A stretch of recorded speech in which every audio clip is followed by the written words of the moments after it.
สบายดีพี่น้องมาติดตาม EP 2งานบุญบังไฟบุญประจำปีของชนเผ่าผู้ไทยบ้านนาปอดเมืองอัสสพรแขวงสวรรณเขตเนาะเอากับพาพี่น้องมาหับเบิ่งหับชมกันเนาะมาต่อ EP 2พี่น้องก็เป็นบรรยากาศการแห่ขี้เหล้าเคินแห่คอเหล้าเนาะตามประเพณีของชนเผ่าผู้ไทยแบบบ้านๆเนาะพี่น้องเนาะหรือว่าดนตรีพื้นเมืองเนาะพี่น้องเนาะเอาไปติดตามรับชมรับฟังนำกันเลยพี่น้อง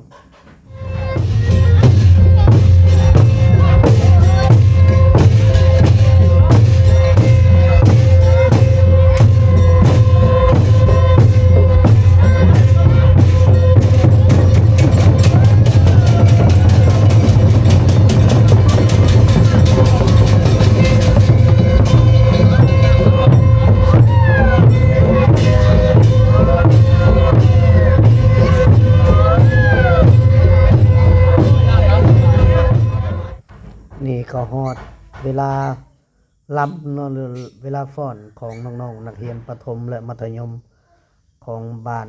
นาปอดพี่น้องเนาะไปครับเบิ่งรับชมนำกันพี่น้องแต่ละคนมีแต่ผู้งามๆสวยๆทั้งนั้นพี่น้องเป็นตะแพง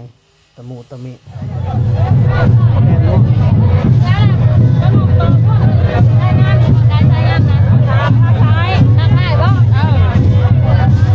ได้เวลาฟ้อนแล้วนะ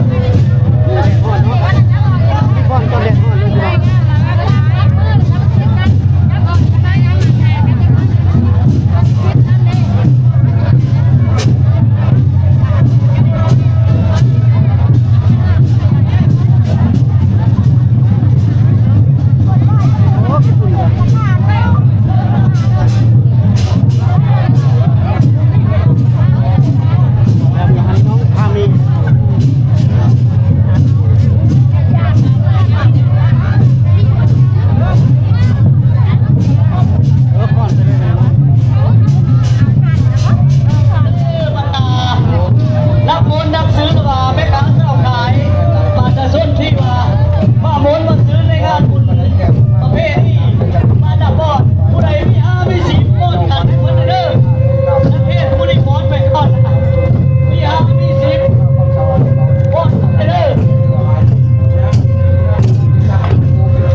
จ้า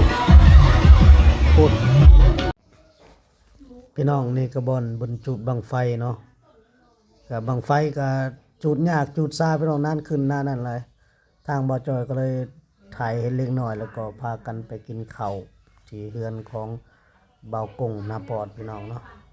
โอเคพี่น้องหลังจากพากันเลาะบุญเลาะงานเลยก็เบิ่งบนจุดบังไฟยังถ้าได้ขึ้นคักดอกพี่น้องก็พากันมากินข้าวพี่ละพี่น้องทางเรือนเจ้าภาพเพิ่น กินข้าวน้ำเดียวเด้อพี่น้องเด้อก งนาปอดได้เนาะทางบ้านฟ้าพี่น้องแล้วก็ผู้ไทยฝั่งลาวเฮา ฟังเพจเด้อกลุ่มนาปอด กงนาปอดได้เนาะเขตทีวีแม่โว้ยนี่บริษัทต่อเนาะ